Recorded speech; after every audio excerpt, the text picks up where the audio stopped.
नमस्कार, ये आकाशवाणी शिमला है। अब आप प्रभा शर्मा से प्रादेशिक समाचार सुनिए।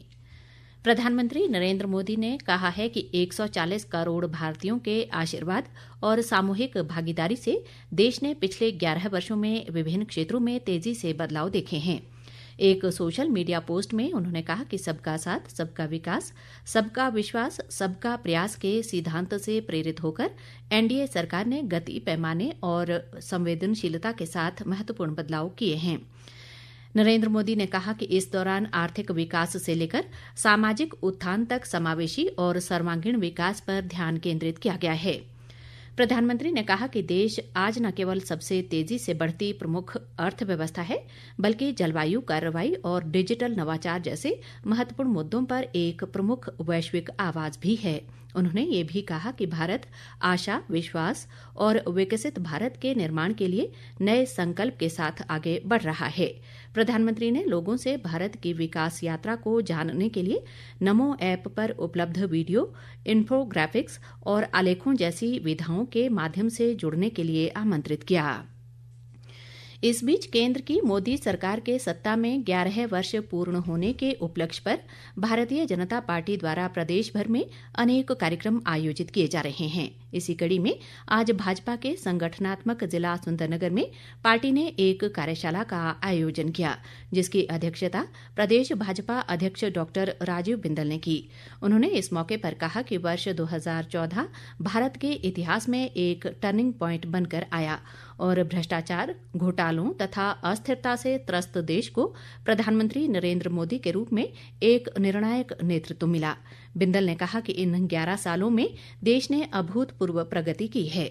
उन्होंने कहा कि जहां चारों ओर 4 लेन, नेशनल हाईवे, 5G नेटवर्क, हवाई अड्डों और मेडिकल कॉलेजों का जाल बिछा है, वहीं देश ने रक्षा क्षेत्र में आत्मनिर्भर भारत की दिशा में बड़ी छलांग लगाई है। उन्होंने कहा कि भारत अब हथियारों के आयातक से निर्यातक बन चुका है। भाजपा अध्यक्ष ने कहा कि इन 11 सालों में प्रधानमंत्री नरेंद्र मोदी की गरीब कल्याण योजनाओं की मदद से 25 करोड़ से अधिक लोग गरीबी रेखा से बाहर निकल आए हैं। उन्होंने ये भी कहा कि कांग्रेस ने दशकों तक गरीबी हटाओ जैसे नारों से जनता को गुमराह किया। मुख्यमंत्री सुखविंदर सिंह सुक्खू ने कहा है कि उनकी सरकार किन्नौर जिला में निर्माणाधीन 450 मेगावाट की शोंगटोंग पन बिजली परियोजना को नवंबर 2026 तक बनाकर तैयार कर लेगी। उन्होंने कहा कि इस परियोजना के पूरा हो जाने पर प्रदेश सरकार के राज्य को आत्मनिर्भर बनाने के सपने को बल मिलेगा।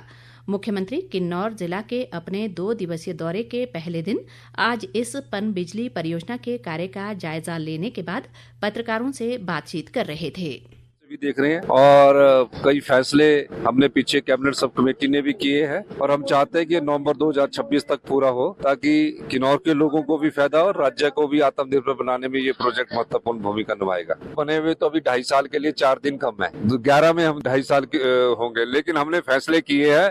फैसलों में करके हम इस प्रोजेक्ट को तेजी से काम करवाकर हिमाचल को आत्मनिर्भर बनाने की दृष्टि से काम कर रहे हैं। आप देखिए कितनी तेजी से प्रोजेक्ट हुआ है। पहले तो यहाँ लेबर की पेमेंट भी नहीं हो रही थी। किन्नौर के बेचारे लेवल के बार बार नेगी जी आते थे, कहते थे कि पेमेंट ही नहीं हो रही है, तो उनके पेमेंट का समाधान किया। इनके प्रोजेक्ट वालों का जो आपस की झगड़े ठेकेदारों का था उसका समाधान किया।